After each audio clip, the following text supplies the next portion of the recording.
Hey everyone, welcome to Mechs and Miniatures podcast. It's been a while. It's been a couple of months since we've done an episode. Um, I am Rick Graham, creator of the Revelations universe and Revelations Skirmish the game, and with me as always is my host. Yeah, João, Polygon Masterworks. And yeah, he's got his fancy camera set up for those who are watching the video on YouTube, and I am not doing it this week, but maybe next time I'll be prepared. It's a little later here for me, so I look a little more tired. Um, I just woke up. yeah, yeah. So, what we were going to talk about first, because it's been a bit since we've done one of these episodes. Yeah. Um, there's been a lot of projects that I've been working on. But Dro, is there some, with your project with Black Star and stuff that you want to kind of hit on what you've been working on? Well, two things basically. I've switched the Patreon to a new miniatures line called Mech Journeys, which I'm using AI assisted art to create some basic concepts, and then I'm going in and transforming those concepts into stuff that I like, and I'm putting my own vision and my own style into the concepts. And AI art is and AI in general is something that is really blowing up right now. So we're gonna get into that today, right? Right. As far as Estrela Negra Black Star, which I am legally required to say it like this, um, I'm gonna explain about all that in a future episode, but right now I'm gonna keep quiet on it. It's still in development, but there's stuff going on behind the scenes that I'm not ready to talk about right now. It should be soon, and I'll have an update for everyone, hopefully by the end of the month. So with Mech Journeys in particular, I know we're going to get into the AI art side of things, but what is something for someone who maybe hasn't been following your Patreon, or your Discord server and such? What is like that for them to kind of grasp? Well, I thought it interesting that AI is really exploding, and you have like Chat GPT, which is basically text, and it's even inputting programming language and coding basic apps, and people are asking it all sorts of stuff. You have video AI, you have all sorts of image generating AI, but at the moment, the 3D AI, the 3D model AI is really limited. It sort of works, but it generates really messy models that aren't really good enough. Um, and I thought, even though AI art tends to give you a bit of messy results and a lot of generic stuff, I thought it would be interesting if someone would take a lot of this generated AI art and actually do 3D models with it. So at the moment, that needs to be basically manual. So Mac Journeys, I let my patrons give me suggestions. Someone gave me a suggestion. What was it? Like, what someone said, like a one mech mixed with an octopus. And it's sort of interesting to see what AI comes up with. Like, it totally, the octopus part totally went over the mech part, and it's sort of like a steampunk mechanical octopus. It looks like weird and interesting. um, and all sorts of other suggestions, like dinosaurs mixed with mechs and stuff like that. And then I generate those images, patrons vote on them, and I model a few of the selected winners. The first volume of Mech Journeys is almost here. I'm gonna release it next week, and I'm gonna have it every month, or almost every month. Do you have a new model that's about ready to come out that was based off of the Mech Journey? Was it Volume One? Yeah, it's gonna be released next week. Super cool. Yeah, because I'm looking forward just from the sake of watching. Because I've seen some of the AI art that you were using is like, okay, this is the initial concept that we could build from. So it'll be cool to kind of see someone take it, like you, taking it the whole way and not just, leaving it at the AI art phase. Right, right. I'm purposely leaving it. I'm not really taking a lot of time in the AI art part, precisely because then I wanted to give it my own style, and there's lots of tweaks and stuff that I change. Um, a lot of people that are working in AI really go intensive on it and try to perfect like the text prompts to generate the art. I'm just keeping it like the most basic level, and then I'll just work on that concept and take it to another level. But some people really want like the final the image that the AI generates to almost be like the final image quality, and I'm not really interested in that, because I want to give it my own spin and my own touch. Right, right. So And with, yeah, yeah. go ahead, go ahead, go ahead. No, it's basically. I think it's gonna be interesting. Again, not doing it every month, but a lot of times it's gonna produce interesting results. All right. Yeah. No, it's going to be really cool. I'm looking forward to it. Um, is there anything else you want to share at the moment?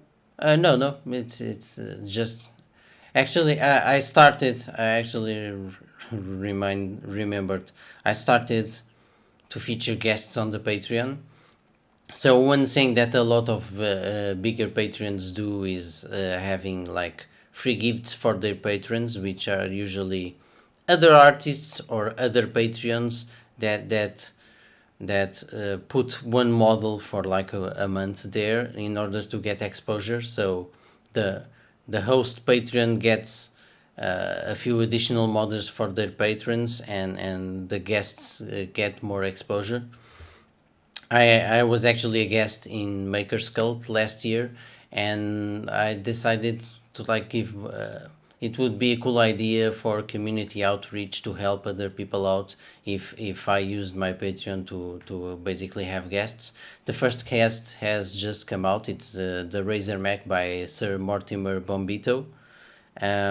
Check it out. I posted it on Instagram and all the socials, and he did too. It's entirely obviously aside from doing the renders my style. It's basically his model. It's a demonstration of his work, and if you enjoy his work, go check out his socials, his Patreon, and support him. Awesome.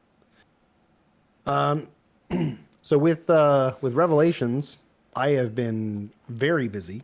I'm not going to get into every single thing, but we've been working on trying to remember where we left things in the last episode. We have an entirely new faction that's basically ready to be released. I remember talking about it. It's the Faust Union. Right. I remember discussing it previously, but we are really close now to being able to release it. And we've been working on one of the sub factions for Orca, which is like it's a faction made up of other sub factions. So that's their gimmick, is that they are smaller factions that all work together in times of like war. So they one of their sub factions, it's called Haven. We've been doing a lot of extra work into. This month, I'm releasing a number of models. We released one last week called the Musketeer, which is a cool mech because it has lore that ties back into the main faction of Revelations, the Core Republic, and then how Haven got their hands on it. And now Haven is previously designing a lot of, or they were reusing old designs from other factions, but now they're reaching a point where they're starting to develop their own. So we have a new model coming out soon called the T-Ross that just got done with the posing phase of development, and now it's in the actual physical testing phase. So I just got the files right before we actually started recording, and that is a super cool model that turned out really, really, really well. And beyond that, besides the new models, I got a short story that was released a couple of weeks ago. I've got kind of an idea for another short story I want to start working on. And then Warfleet, Revelations Warfleet is still in development, but I've made a lot of headway with the engine, with the mechanics that I want to implement. It will fit very well into the Revelations lore. It was a lot. I remember talking about it in the podcast and saying, like, I've got this idea for the space game and stuff. And it's taken a lot more creative energy than I kind of anticipated. But I feel very confident with the way that it's moved forward. And since we did the last podcast, I had to move. Right. My family was told we had a lease with our apartment, and they were just like, "No, you need to leave. You got 60 days." So we had to find a new place to live, and that consumed like the last quarter of 2022 of moving and then settling and then trying to get back onto the horse and all the you're drained from all of that to get back into things. So now we've got new models on the way. I'm starting to do a painting stream once a week, which is slowly growing on Twitch, and yeah, Discord servers been growing a little bit. All in all, it's all good stuff, and I got some other big projects that are on the way and in the works that I'll share in future episodes. Yeah, people should definitely check out your painting stream. I watched it the other day and it was entertaining. You were painting one of the mechs. Yeah, I was probably painting the second pose for the musketeer Right, right, yeah, because with 3D printing we can have a lot more extra poses. We don't have to worry about the molds, so we exactly. can trying to take advantage of that technology. So at launch, there's two poses of the musketeer. It's the same loadout, but you get two different poses. You can mix and match those parts, and now you've got even more poses that you can get out of that. So then there's more uniqueness to each of your models instead of just like one static pose. Yeah, it's actually in terms of posing, it's something I've been thinking about for Estrela Negra Black Star, like the amount of articulation and how exactly do I want to structure the articulation. Yeah, I don't know if you heard that recently. War Machine launched their new edition, MK4, and they stopped using metals and plastics and they switched entirely to 3D printed stuff. But all their miniatures are now sold with taking into account magnets. So Okay. I, as far as I could tell, they didn't even have like pegs if you didn't want to use magnets. I think they actually always come with magnets,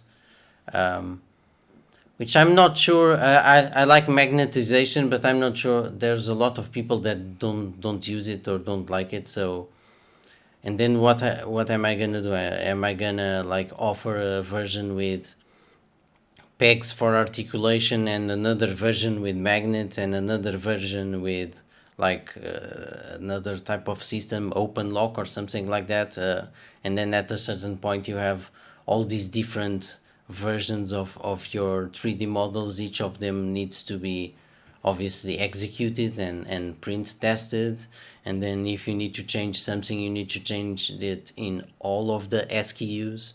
So I've been thinking about it. I'm not exactly sure yet what I'm gonna do in that regard. But Yeah, it's hard because as a creator you have to just make a decision, yeah, and someone's gonna be upset. But I would think going the magnet route is not for everyone. yeah, that's my thing. I do like magnets, but I don't necessarily want all my units to have magnets. Right. And at the same time, as a creator and someone that has to make and offer all these products to people, having all like double or triple the amount of models that you have to support and that you have to make and then support is obviously a lot of additional work. So Yeah, right. And we neither of us have a privateer press level team to be like, yeah, this guy only does supports. That's what he does. That's his job. yeah, Is just do test prints and get it perfected. Or two people. We just we're wearing lots of hats, so we have to like pick and choose where to invest all that time. Exactly. It's always, again, time is money. Yeah, yes, it is. So, with the conversation of AI art, I won't fake anybody. I have opinions on it, and I've done a little bit of looking into it, but I know that Dro here has done much more. He's even using it is part of his process. So, um, I'm gonna kind of step aside and let you take lead on the conversation. Right. So first, I think AI art is can be used as just a tool like any other tool in Photoshop, right? Or any other program. I don't see, at least not right now. I don't see, or I have no interest in having AI art like generate a piece like a portrait for a character and calling it done. Okay, so I generate like blonde warrior wearing like armor with a sword and art station style, which is something a lot of people are inputting, and it gives you like a painted picture of a woman in armor, and that's the final image. I don't believe in that. Obviously there's an issue going on with a lot of people that aren't really artists, and they are flooding sites like ArtStation with just quote unquote portfolios that they are generating using Mid Journey or using Stable Diffusion, one of these AIs. And not only is that deceiving, they're missing the point of what art is, which is something that comes from you, that is also personal to you, and comes from the inside. So, but I do think it's a useful tool. Obviously, a lot of artists are worried that it's gonna take their jobs. To some level, it will, but my entire point is that this is a genie that you can't put back in the bottle. So you might as well accept it and evaluate exactly what you're gonna do about it and with it, right? Because I don't see in the last year you've seen an explosion of several sorts of AI, from image to text to video to editing, and none of this stuff is going away unless something like insane happens, like one of the giant mega corporations of the world actually tries to shut down this sort of AI. I don't see it going away. So what are you gonna do? A lot of artists are railing against AI, but if AI isn't going to go away, it's only gonna get better, and it's only going to get even more mass adoption. At a certain point, you're just screaming at the sky. So Right. what are you gonna do about it, right? I still say that it doesn't replace a great artist. I saw someone say I don't remember the name of the artist right now, but he was saying that great artists will only get better with this because they will be able to quickly automate a lot of boring tasks that they were doing, and then they are still great artists in their own regard. So they will only get faster, be able to make more output with the same high quality, while this won't necessarily save mediocre or bad artists. I see the skill level is sort of the barrier of entry is sort of lowered, but the top people will still rise to the top. The top people won't be replaced by AI, at least not anytime soon, right? If you ask me, like in 20 years, maybe, or 10 years or 20 years, I don't know, maybe technology will reach a level where you just click a button and you get like this perfect piece that no human could ever do. I don't know. It's But possible. then, I Revelations it has a component where it is, granted, it's not from Earth. It's an alternate beginning point for humanity, but it is in the timeline where it is at. We've already had the rise of super powerful AI, and there was a whole fallout, and now AI is greatly restricted in who can, or sorry, the government controls who makes AI, and then it controls how advanced the AI can be and what its abilities are. Yeah. There is no free thinking AI in just being created because they cannot allow, at least what's out in the public, and as far as everyone is concerned, those aren't there. I'm not saying they are or not in the entire lore, but as far as the government mandates, they are immensely illegal. And actually, I referenced that is the entire premise of the short story I've released recently. It's called Artificial Life, and the whole point was there was a creator who created an artificial life form again, and this was 400 cycles after the synthetics and the other AI tried to wipe out humanity. They viewed humanity as you either convert to the synthetics, which was you upload your mind into a synthetic body, or you die. There was no other option. So, yes, Revelations has taken the standpoint, currently against artificial intelligence to the true artificial life form. But in looking at what has been created right now with the AI art that's currently available, I agree with you. It's not going to replace all artists. The danger would be, well, what's it going to be like in the future? But if it gets to the point where it's creating artwork, and that's actually the thing, it's not creating, it's combining. It's not innovating right now. If we have AI that is innovating, we have a different issue to discuss other than Yeah. artwork. We have an entirely unique, new, novel situation, and artwork will be the last of our concerns. But in the realm of art right now, it's not making anything. So we're not in, from my perspective, it's not replacing like what I try to do with artists. Yeah. It may be, I might eventually in the next couple of months, I haven't made the decision. I may end up kind of taking a stance like you and implementing it as part of the process. I just haven't taken the time yet to learn it because I'm not in need of that quite yet. But I can see the benefit of it helping me get like the initial concept so I can hand that to an artist and say, okay, now here's my other notes. Make it original. Don't leave it where it is. Especially because I view a lot of the AI art right now as being soulless isn't the right word. It almost to me it almost feels evil, and I can't really explain it. It's just when I look at it, there's so much inhumanity there that I can tell it wasn't made by a person, and it just makes me feel icky.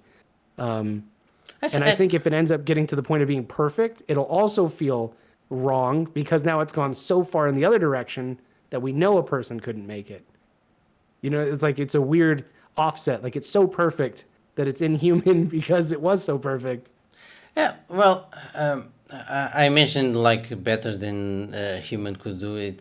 It's not exactly accurate. I would say maybe someday it will reach a point where it takes like 1 minute to generate something that is then really really good, while a human would take like a week or 2 weeks to do it, right? So that will be a whole other issue. But at the moment, it's not even AI. People call it AI. All these companies say AI this, AI that. It's just machine learning. Right. True Right. artificial intelligence still doesn't exist. So Correct. Right. it's they just, in terms of the image stuff, they just have a gigantic database of artwork, and machine learning just breaks that down into mathematics and patterns and algorithms, and then when you tell it something, it goes into that, right? So it's not even AI, so it can't create. And soulless isn't the right word, but I guess derivative. A lot of derivative stuff and generic stuff is I guess a more accurate term. I find it useful just to generate like quick stuff that I can then base things on or see what works, or maybe I had like this sort of approximate idea in my head and I can quickly see if it works or it doesn't. Um, in terms of even character portraits, I can quickly iterate like, okay, I can see this type of facial features aren't really what I had in mind, and different combinations of things. So it can quickly pump that out, and then when you find stuff that really interests you, you can then take that and do it yourself and sketch it yourself and work on top of it yourself, just like you would um, like paint over a 3D render that is just a mock-up for a scene. Yeah. Well, and it, from somebody like in my perspective, where I'm not I'm not designing the artwork that is used for Revelations. I hire other artists to do Right. that. Yeah.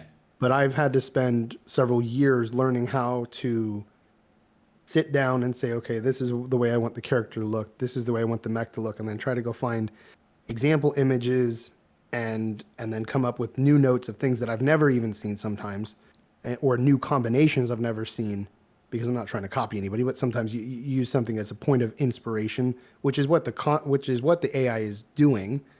It's combining things, so it's kind of sort of similar, but the result is more evil looking, but there's a different thing. But but Evil, evil.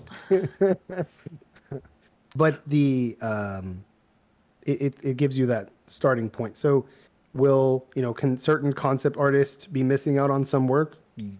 It's entirely possible, especially from people who are looking for like a singular piece. I just want custom art for a character that looks like me, or looks like, this, I envision my character to look like.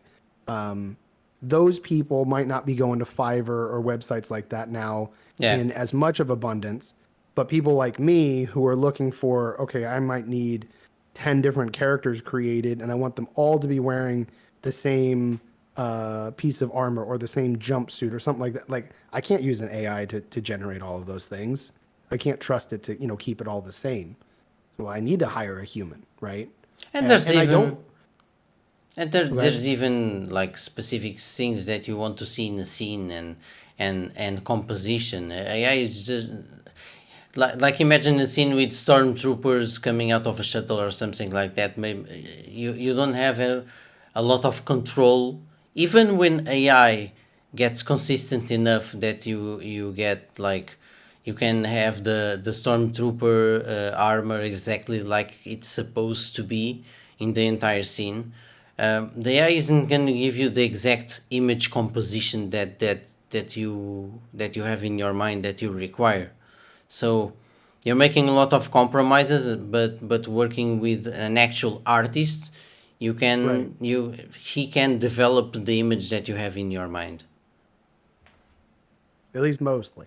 Yeah, yeah.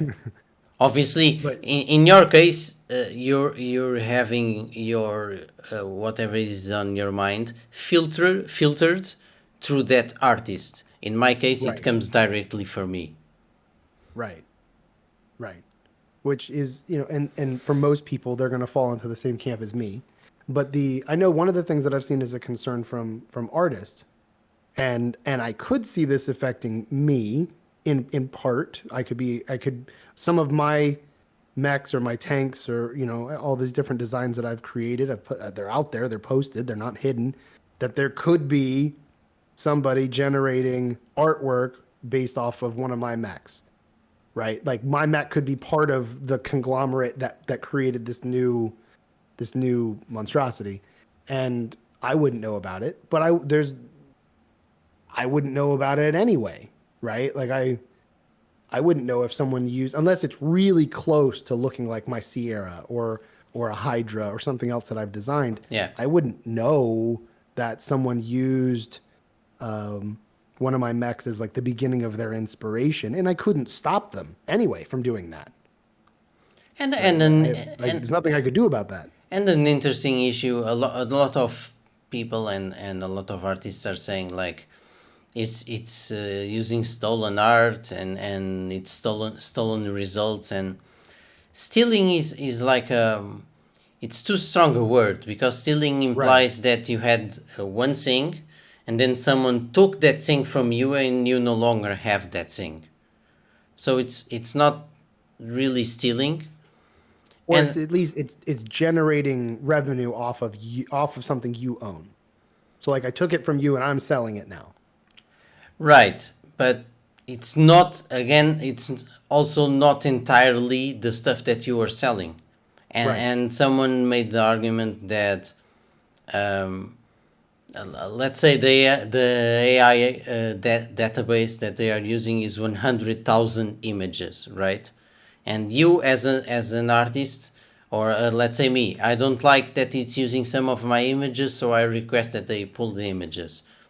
So now it's like 99,099 and 16. It's gonna make no difference, right? You either literally take all the images out and then they have to license each image with each artist, or it's not gonna make really a difference. So Well, and that's definitely not going to happen I because someone will yeah, create open source AI down the road that will take from Google just by itself. And then there's no database. It's all of Google that it's accessing for free.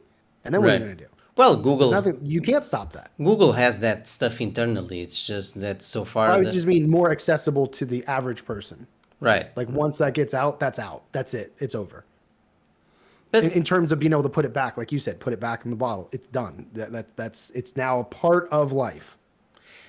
and I don't think you can put this back in the bottle. That's my entire point. So Yes, of I course agree. there are concerns, and this isn't just a thing though. Oh, as I build most I specialize in 3D models, and at the moment I'm not that threatened and all that. It's not that, because that is also coming. The those rudimentary 3D AIs that we have right now, that are mostly like glorified 3D scanning. They give you models that are a bit messy and all that, and are good for just a few specific things. For actually 3D models and all that stuff, someday we'll be able to click a button and it generates a 3D mech. Um, so I'm not speaking out of a position of security, but I just don't think that you can put this back in the bottle. I don't think that this will go away. So what are you gonna do about it is more important than just screaming at the sky. Yeah. And And go ahead, go ahead. Hey Rick, welcome back. whoops, internet went out. Yeah, no worries, no worries. I was just saying that um, a lot of people that are just getting to know this and are like didn't know anything about this world, that they don't realize that gaming companies and movie studios were already integrating AI art tools in their pipelines for a couple of years now. It's just that this is now being released to the public, but there was already stuff behind the scenes that they were using, and it's rumored even Disney uses some sort of AI to like read the scripts and evaluate some movie scripts according to different criteria that they want to target. Maybe That may explain why it sucks so much. Because a lot of Disney stuff is not good lately. yeah, I've seen. I think a lot of people, and you see a lot of YouTube community and internet community railing on ideology and politics and all that. Right. Yeah. Um, I've seen a more base approach in terms of business, is that a lot of these people, creatives can be like that, but in terms of the executives, what I've seen is a lot of plausibility in this. They see you and consumers as and fans as specific target demos, right? You Right. have the Yeah. the specific demographics, and what they see is that, for example, I saw this specifically being raised with Marvel, with the MCU, the movies, is that they think they have like the, let's simplify, the male geek superhero liking audience. So since they think they already have that in lock, what they want is to attract other target groups so that they grow. So they do something like She-Hulk, trying to attract like a female audience that likes comedy and likes twerking and TikTok audience and that stuff, without understanding, even though the She-Hulk comics were like comedic in their own sense, but they don't understand that that audience has a very limited interest in this sort of stuff. So they're not really gonna gain a lot of audience and in terms of specifics a lot of money that way, while they are antagonizing their existing audience, and that seems to be mostly what they have been doing. They are targeting, they want women, they want kids, they want women in certain age brackets or with certain interests. So that's why they made She-Hulk, that's why they made Miss Marvel, and this detracts the core audience that made them successful doesn't like it, and it detracts from their overall brand because it doesn't fit with the overall brand. Especially when they put like some of the existing MCU stuff side by side. Like I didn't see She-Hulk, but I know Hulk and Mark Ruffalo are in it, and why are they in it? And I've seen a few scenes and it doesn't really seem like they're doing the character justice to serve this new character and this new tone for the show, that doesn't interest the people that like the Hulk or Marvel superhero movies, and all for having a few kids and a few women like doing some She-Hulk twerking gifs. So I think it's the the myth of chasing new audiences that usually never works. Right. And I haven't seen that work yet. And I can the issue when it comes to that is that you have executives who are not interested in leaving a legacy, a creative legacy. They're not interested in whatever message they're trying to share in their stories, right? Even if the message is traditional values or something like Star Wars, where George Lucas describes it as a relationship between a father and a son, Right. right? In the most generic sense of just a father and his son, and the son having to fight the sins of the father and all that. So even in that is a very simple story, but it was done in a way that was incredibly engaging for millions of people, right? Right. But if you have executives who come in and they're like, it doesn't, what we have to do is make money, and that's the first, second, third, fourth, fifth, and 10th thing we have to do, then we let the fanboys geek out and feel that we need to worry about the story. What do we have to do to get butts in seats? What do we have to do to grow the audience? And they're always looking at grow, grow, grow, grow, grow, and never are we honoring what we're doing in a way that we may lose some dollars, but we're honoring it, right? We're trying to represent it right. We're trying to carry on the legacy, and they cannibalize themselves trying to reach out to more. She-Hulk is a good example because I enjoy joking around as much as anybody, and I can see in the future Revelations maybe having a story that's a little bit more comedic, but it fits still within the context of everything else Revelations. It's not going to feel like it's something else with a Revelations brand on top of it, which is how it seems that She-Hulk was received by a lot of the audience, was that this doesn't fit it, and you can't create the MCU and then bring in this character that just destroys everything that they did. Just for it doesn't, it baffles me as a storyteller that you would break your own product to bring in a C or D list character just to be able to get, articles written about it. And You've damaged your legacy that you've yeah, built for a decade. it goes even beyond that. Again, none of this stuff has to do with ideology. It goes beyond that because again, I didn't watch it, but I watched a lot of videos about it. And She-Hulk apparently is not only a comedy; it's also like rooted in as a sort of legal comedy. And because She-Hulk is a lawyer, and that is a part of the comics and the character, right? But the creators themselves have said they don't know anything about law. So you have a writer's room that is writing a legal comedy show, but they don't understand legal stuff.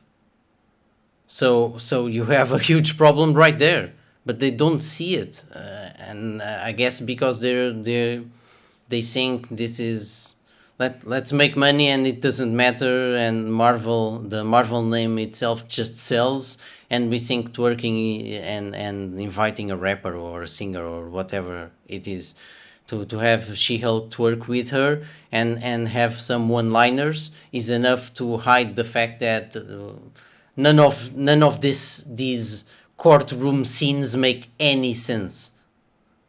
And I find it baffling as a creator. It's I find it weird. Why? But there's a lot of stuff like that going on, right? What happened with Star Wars is baffling. My poor Obi-Wan.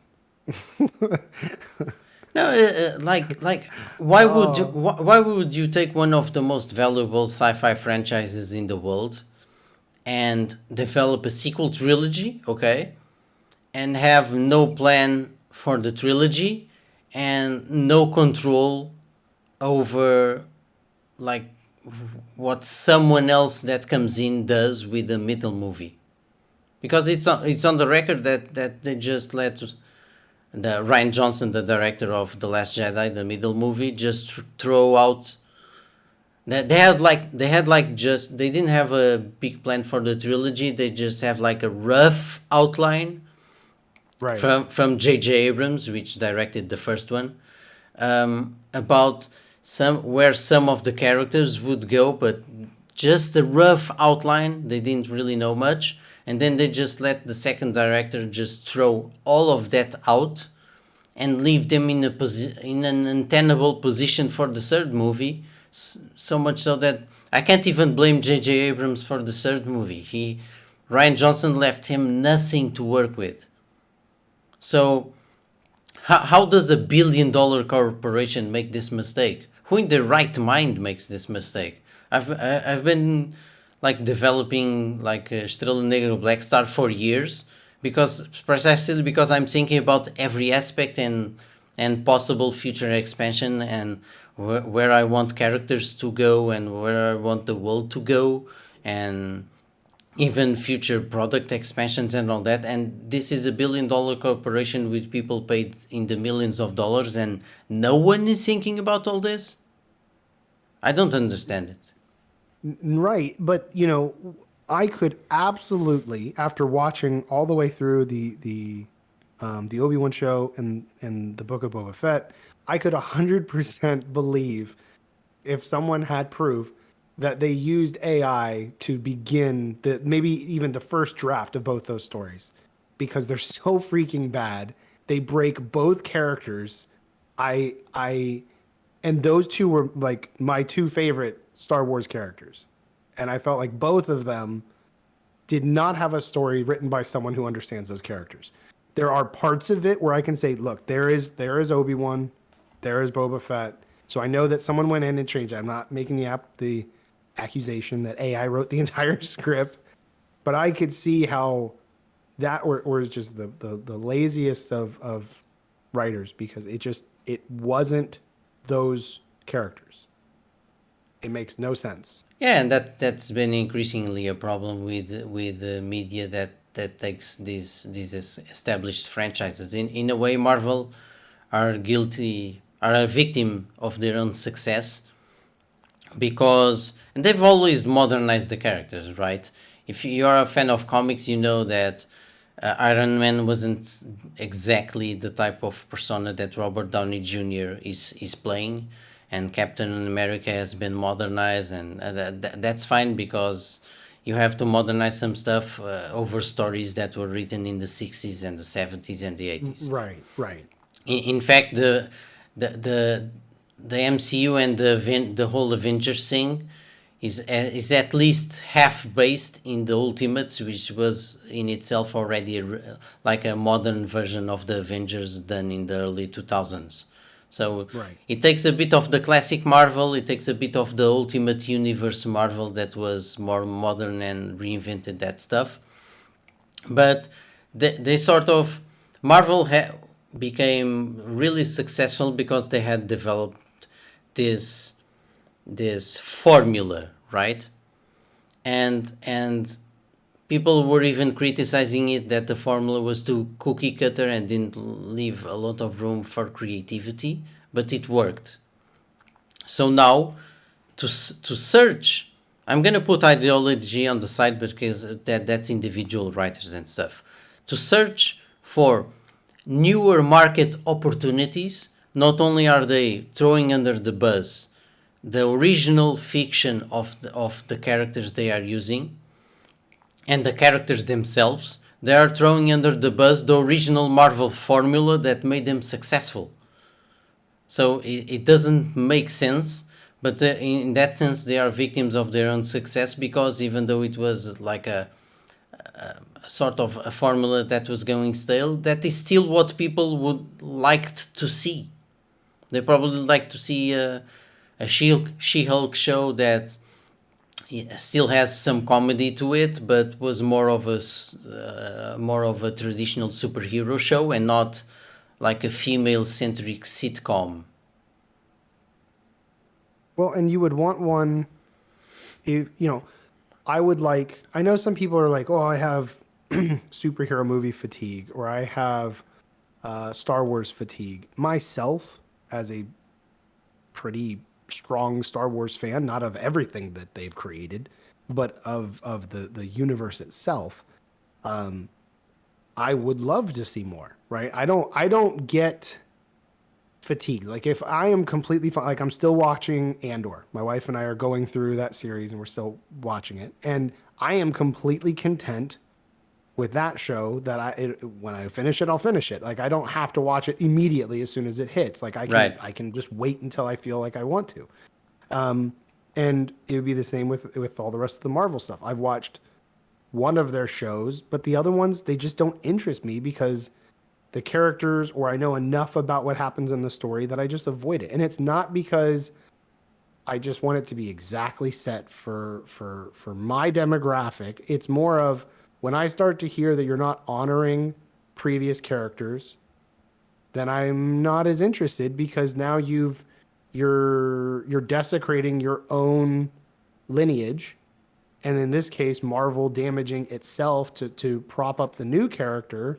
They have to first remove or belittle or show how the new character is just so much better in every way, so that way you as the audience accept them. They don't try to elevate them through struggle. They like with Rey, she was good at everything. She didn't have to learn. She barely had any struggles, any failures whatsoever. Right? We follow Anakin in the first trilogy, in the prequel trilogy. He loses an arm. He goes through lots of heartache. We follow Luke. He goes through lots of heartache. He even loses a hand to kind of emulate, what ends up technically in the future, what happens to Anakin, but in the past. And then Rey has nothing happen whatsoever, and she's amazing. There's no respect for what was before. It's just the new characters are better, and you have to accept it. Yeah, and that was it's really obvious from listening to interviews that they go on ideology, but I sort of even disregard a lot of that as basically trying to sell to what's in favor in culture at that moment. I think Star Wars has a huge problem with the way society has evolved. you're kind of getting used to like bigger is better, and bombast, and blockbusters have to like be even bigger and even bigger. And if the previous movie had 5 explosions, now this movie needs to be 10 explosions, and the next movie needs to be 20 explosions. So uh, I feel like Star Wars felt the need to compete to this more with this more accelerated fantastical like world by making the characters superheroes. There's no room for nuance anymore, where the Force was more of a metaphor and could be used like in these subtle ways. Now everyone needs to be shooting laser beams.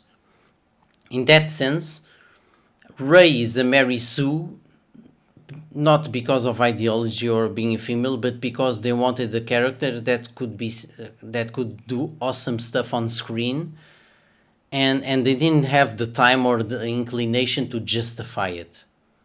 So basically, a lot of these new characters are function like superheroes, and Rey is a superhero. Like she can immediately influence minds, even though she's not trained and she's never done that stuff, and all the tricks that she does in the movies, right?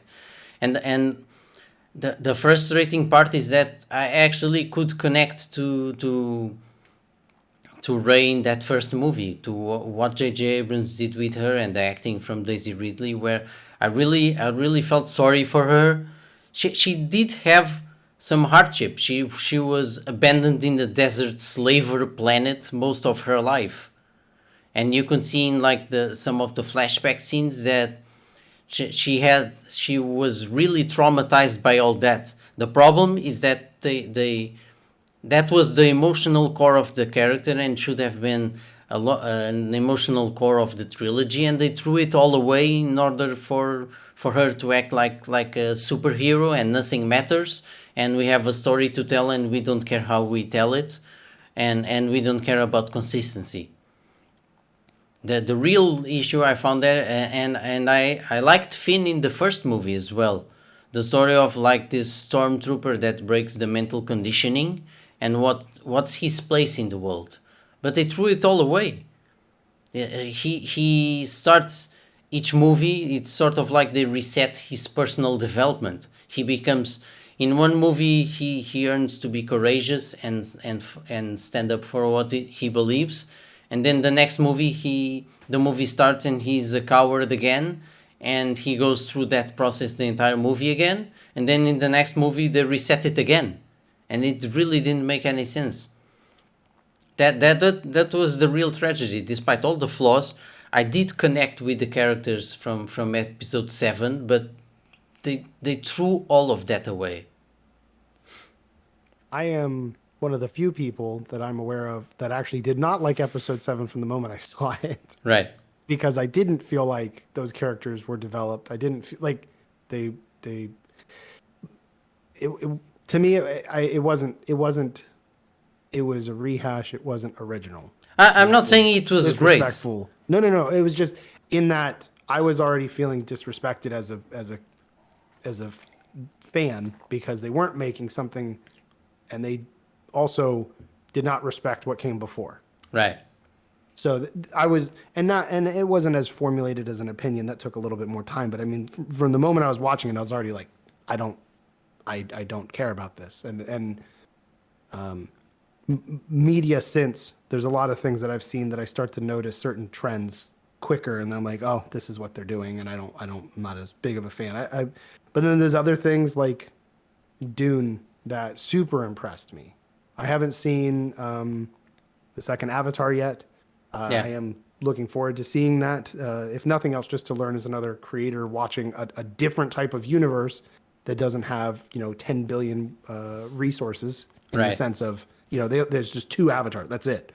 So it's being able to experience something, especially something that's being so successful, so you can maybe glean certain tips and stuff as a creator. But do you see? Obviously, I know you were saying with AI, you can see the potential for 3D modeling being greatly expedited. I know someone who's on my team who is probably, if they're listening, probably screaming that it'll never work because the stuff that we've run into where you have even some experienced modelers miss things and then there's problems that you have to fix later. And unless unless the AI greatly evolves, which technology does evolve quickly. I mean, just watching 3D printing technology, you look 10 years ago to where we are now, it's Yeah. night and day Yeah. difference, tremendous difference. So I could see in 10 years of the AI art being available, it will greatly jump. But there are certain hurdles it has to overcome, such as correcting its own issues. And maybe it will, maybe it won't. We'll have to wait and see. Oh, it will. It will. It's inevitable. That's the real issue. Well, no, because what has not been proven yet, which is only theoretical, is whether or not the AI can advance to that level. Is it likely? Probably very high, but we don't know because it hasn't happened yet, and it'll have to get to a point where it starts to think for itself. And once it reaches there, I'm back. I don't know what the heck happened. Yeah. No, no worries. I'll just cut these parts out of the. I'm not. I haven't stopped recording, so I'll just edit them out. Okay, I don't know. It just stopped, and then came right back on its own. I didn't touch anything. Right. Right. It's probably Windows Update. No, no, because I lost Discord. It's It it's. acted like I lost the internet. Oh, okay. Okay. No, sorry. So we're back. Rick is back again. We had another technical issue here. No. So you were saying, Rick, you're talking It was, about challenges of AI. well, it was more. It's more of my own personal belief that AI, if it continues to develop to the point that it's creating its own artwork, it's already now intelligent, and it's creating, which is a scary thought because we have no idea how it will. I don't think it'll be making artwork. I think anything that can exist like that will not find our control of it very favorable. Right. Myself. Well, And I would love to be wrong. I just really don't think I am. those are. I see that as two different things because you're talking about AI. And Yeah. I was still mentioning like this thing that we call AI, but it's really just machine learning. So in 5 years, these AI generation engines and text engines and all that will be really much better. So that's the challenge that we face. I'm not even talking about actual true AI because that's gonna be a really strange world to live in.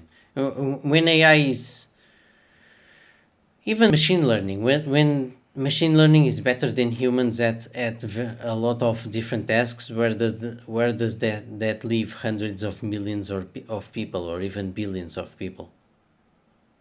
Correct. Right. But that's we could talk for hours on end about where does that leave like economics and jobs and the social stratification of society and all that stuff. We're entering an age. This decade has been like super awesome. But we're really entering an age where humanity is being really challenged in a lot of different things, and let's hope we don't blow ourselves back to the Stone Age. There would be no AI then. So one Yeah. problem is avoided. Yeah. I guess that's the No ideal AI, outcome, right? guys. That's the ideal outcome, right? If you know Star Trek, you know that idyllic future, that perfect future, only happened because World War III happened and Earth was nuclear blasted into oblivion. So no challenges there. Just restart civilization since everyone blew itself up. That's not the ideal scenario, obviously. No, I'm not. I'm not rooting for that. Yeah, I don't want to die in nuclear holocaust, but I'll make it, but I don't want to live in that. also, oh yeah, that's another question. Would you prefer to? There's a nuclear fire is coming. Do you want to die right now, or do you want to live in the wreckage? I definitely want to get away and live in the wreckage. I'd rather keep going. Oh, so you want to live in a Fallout 3 world? Someone's got to rebuild it. Yeah, right. I don't know if I'm ready to face all those mutated giant scorpions and death stalkers and death claws. Yeah, but see, then like when you write your stories later, then it's like based on a true story, not just like I made it up. Yeah, right, right. Yeah, see? Upside. But yeah, we're entering a disruption phase. I don't. This all this AI stuff is interesting. At the moment, it's generic, it's superficial, Creepy. it has a lot of flaws. It can be really creepy when it generates like characters with like 10 fingers Extra and pupils. extra pupils. Weird lips. Yeah, Very bony cheeks. but but it will get better, and it's down to us. You know what will humans do with it? This is, in a way, I'm looking at this in a similar sense of the conversation with 3D printing, where game developers were really concerned and still are concerned, the major ones, I promise that they are concerned that what do you do with 3D printing? And now that it's been around for a few years and it's getting more accessible and there's now creators creating things and whatnot, that they know they can't put that genie back. It's out. That's out. It's just part of it. And even now, Privateer Press is another company Yeah, in beginning to embrace that in a part of their workflow, that it still comes down to like when it comes to the creators like us making things, what is something that someone can't make on their own? What is something that someone can't fake as part of my brand? In my case, they can't make official Revelations lore. And I've talked about that before with 3D printing. And I view the AI art in a similar vein of artists, creators, developers. You need to be looking for the thing that you can do, or several things that you can do better than the AI, or in a different way that the AI can't copy, or in something that it just doesn't have the capability to even get into. right. I don't think that a story created entirely by an AI will read right. And will it get to the point? Maybe, because there's a lot of bad writing. Will it get to the level of real creativity? And we don't know yet. We have no way to know yet until it finally reaches that. Or how long does it take Yeah. to reach that? When it does reach it, is it super expensive so only a couple of people are using, or is it so accessible? We just don't know. There's too many unknowns yet.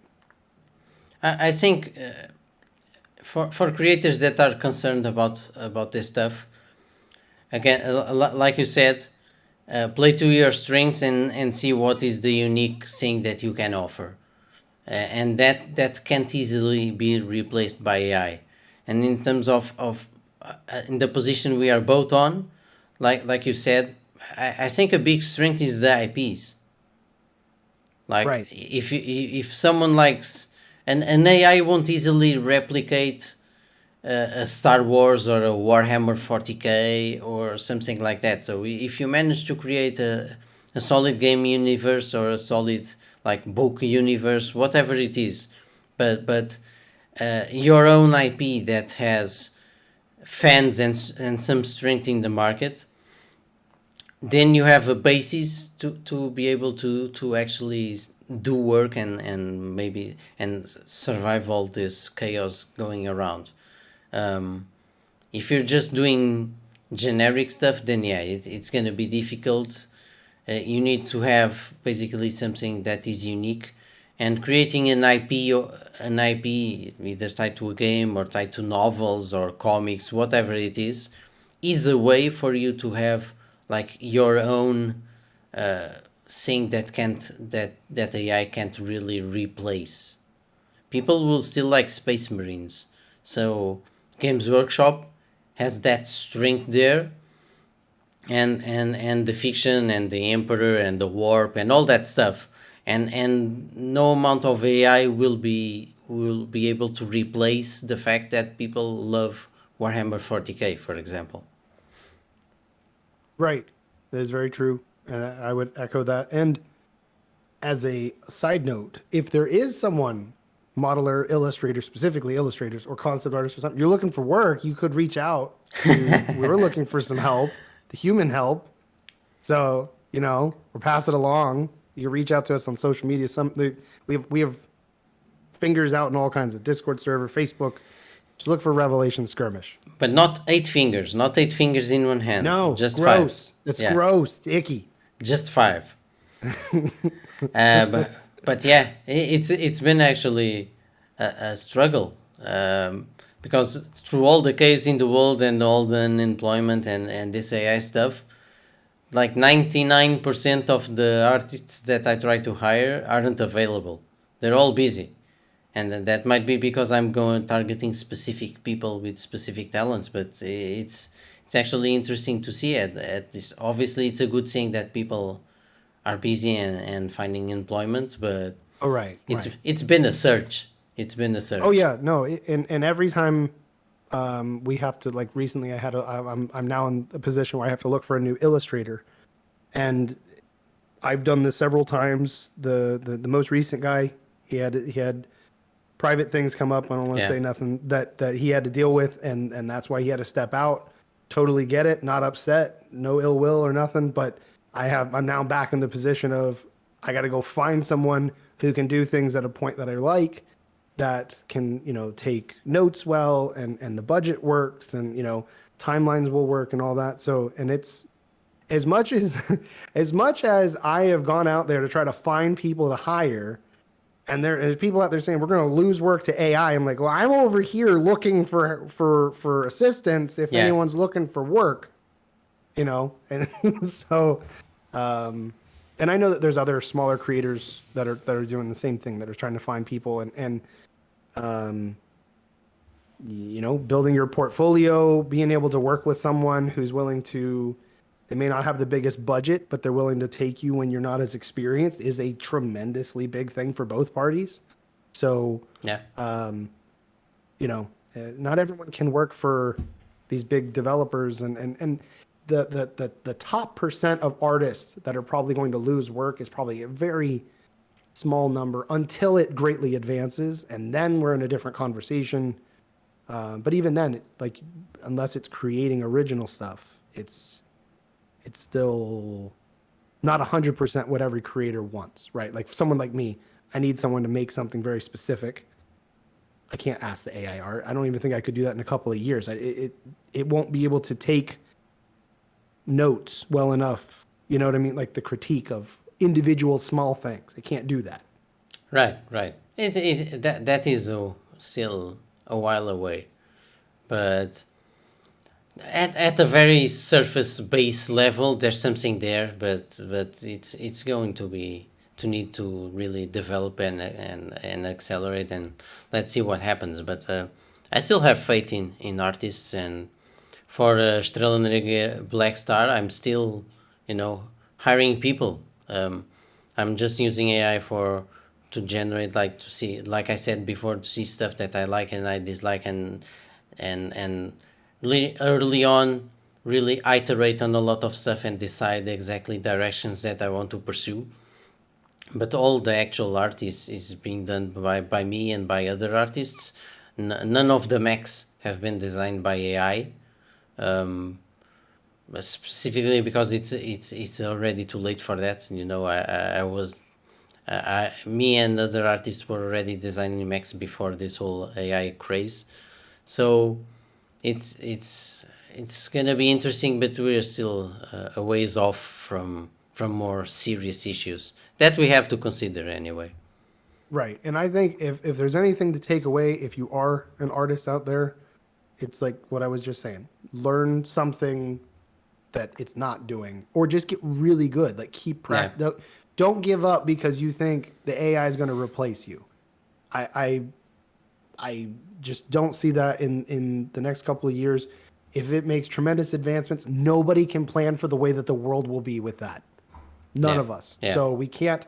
It's silly to stop improving just because of that, because you don't know. It may never happen, or it could happen tomorrow, and it'll be a 90-degree pivot of how life changes.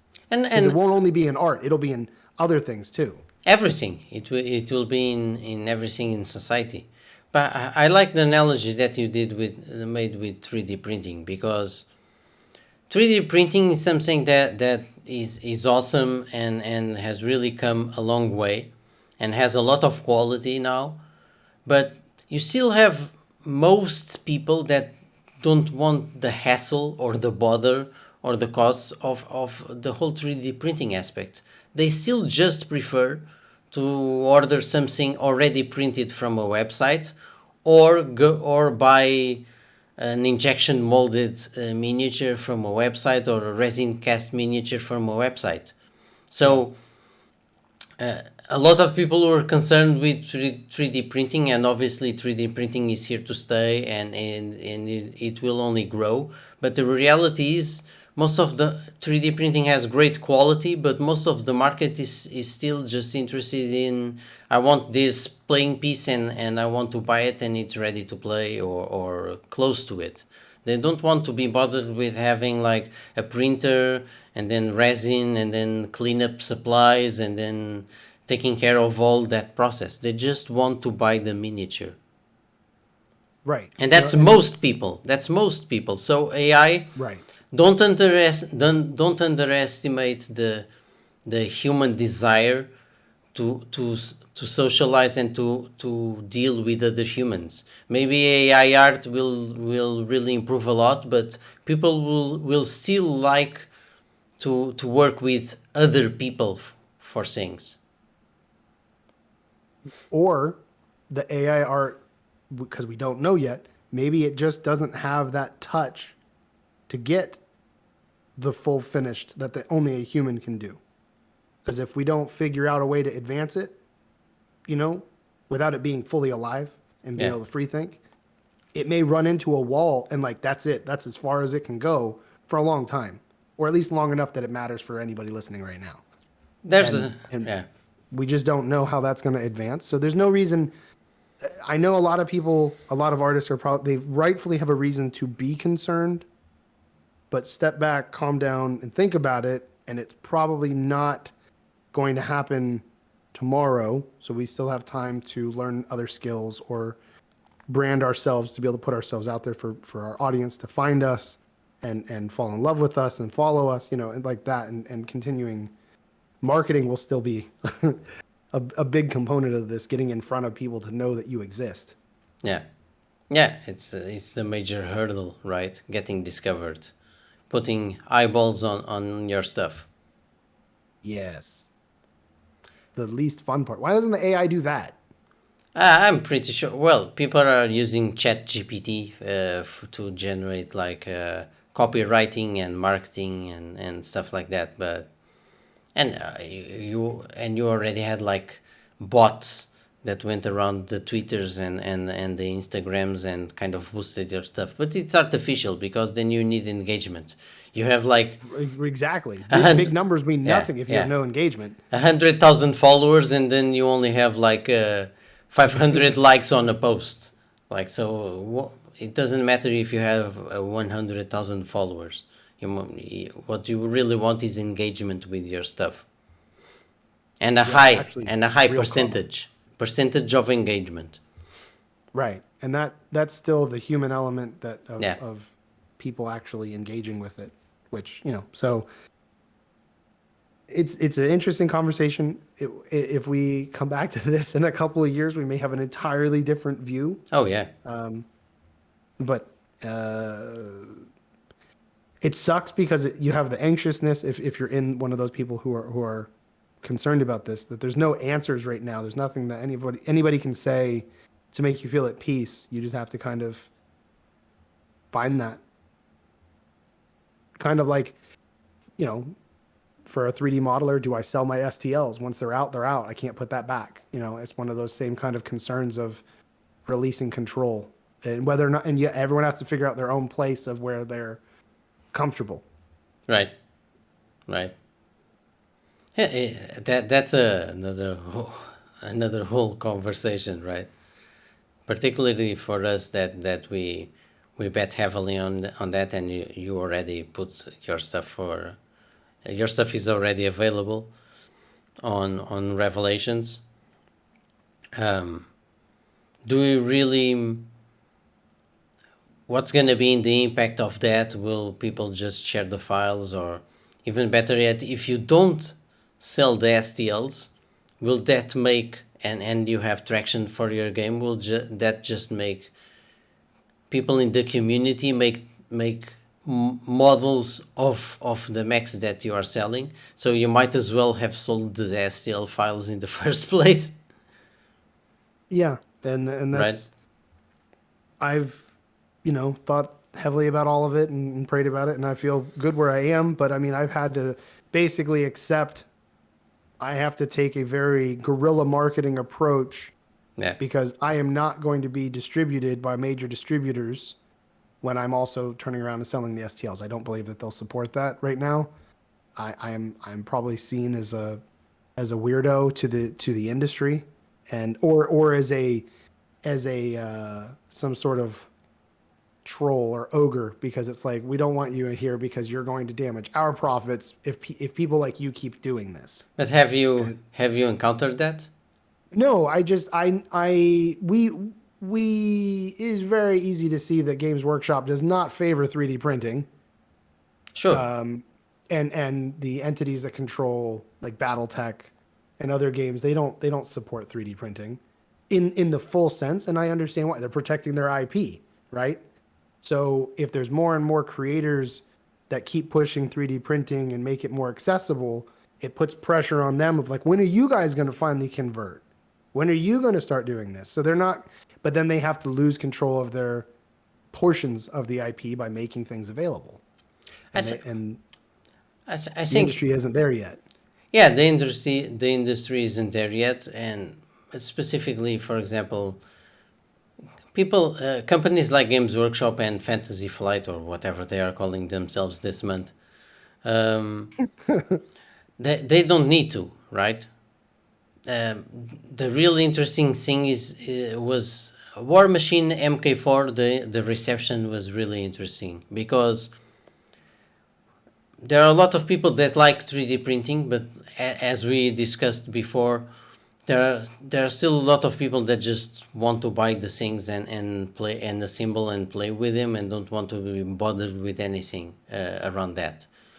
But when they do buy those things, it seems the reaction was interesting. There's a significant portion of the player base that thinks if you go to a store and or you order from the web and you buy like a Mech miniature, it's somehow inferior if it's 3D printing, if it's 3D printed compared to if it's like resin cast or injection molded. And because there a lot of people are like, oh, this is 3D printed, these will have a lot of mistakes and layer lines and flaws, and I'm gonna quit playing War Machine. And then you had the segment of the player base that was like, oh, they switched to 3D printing, cool, but why aren't they selling the STL files? They're just selling the physical ones. Well, they're selling the physical ones because they are trying to like keep control of their IP and Right. and and, Yeah. and their own stuff. 100%.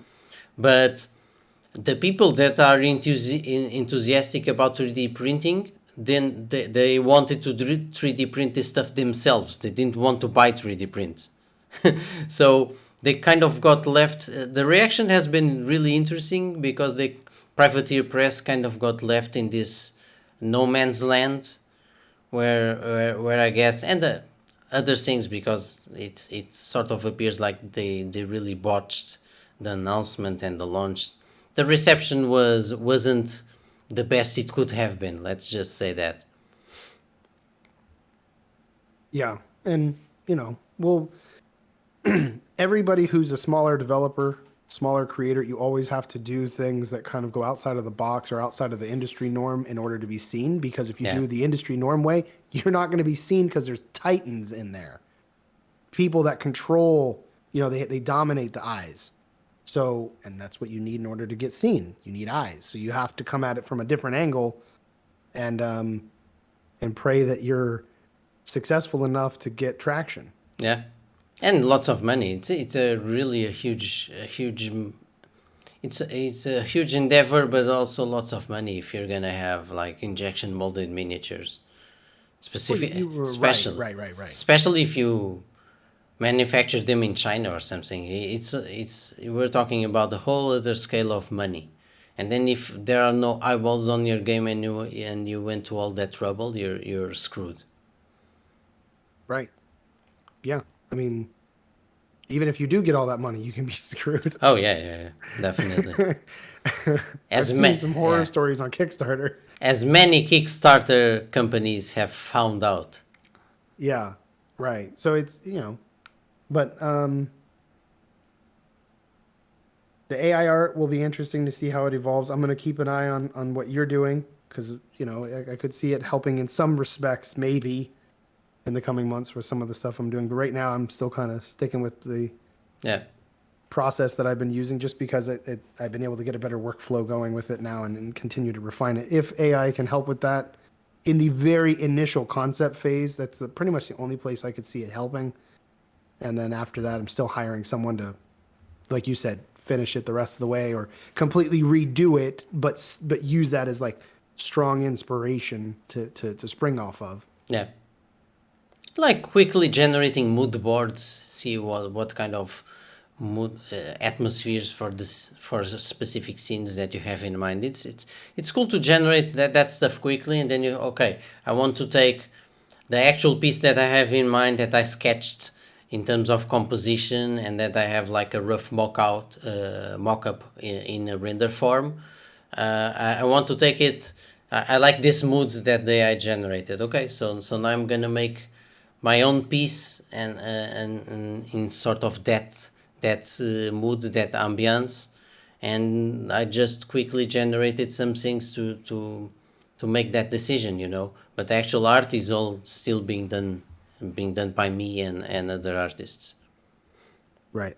Well, what will be interesting to see will be the comments on this, to see what other people are, what their experiences are. Because I know we have a variety of just players that listen, Yeah, versus also some other artists and some other creators.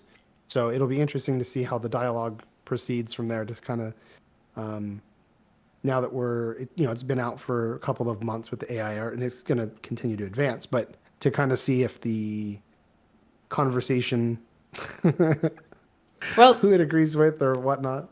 I can tell you because again I announced Mac Journeys last month, and I posted about that stuff on Instagram, and I made a few reels, which are videos, talking about AI art on Instagram.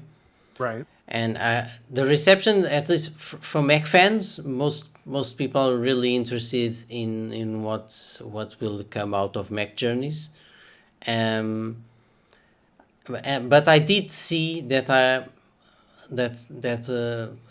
there were a few people that quit following me on Instagram, because I imagine it's because I started talking and using AI art, because it was at the same time.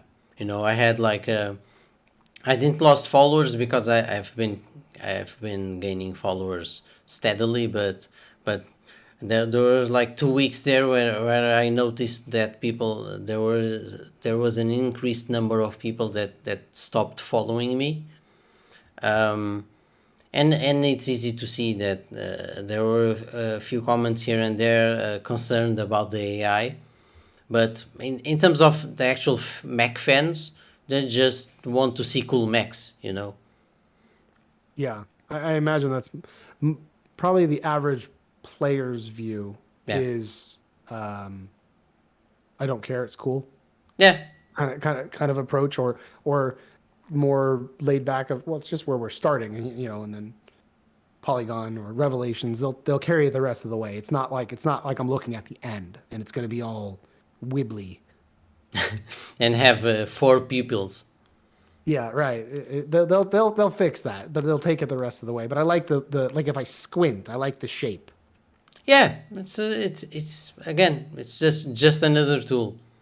Check out some volumes, check out some mood pieces, uh, lighting in a scene, stuff like that.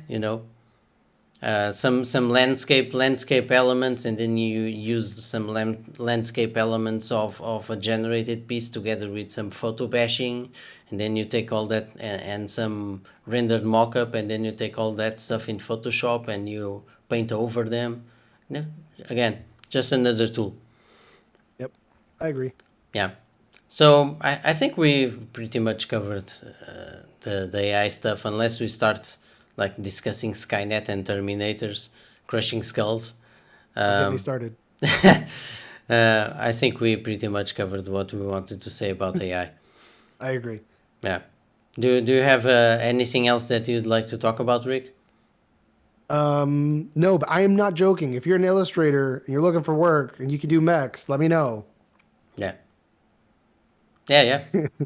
If you're looking for, like, if you're an illustrator and in this specific thing, I'm looking for people that want to do card illustrations and portraits and work on character art and stuff like that. So if you're listening to this, just drop me a message on my socials, on Discord, whatever. Just and we'll talk. All right, guys. Well, thank you very much for listening. Hopefully, you guys are interested in more. If you do have a idea for a topic, if you're in either of our Discord servers or if you're listening to this on YouTube, and you want to drop a comment and let us know what type of topic you might be interested in the future, we're always open to community feedback and different topics and stuff that can be inspired off of listeners. So thank you guys very much for tuning in, and we'll be reaching back out soon. Yep.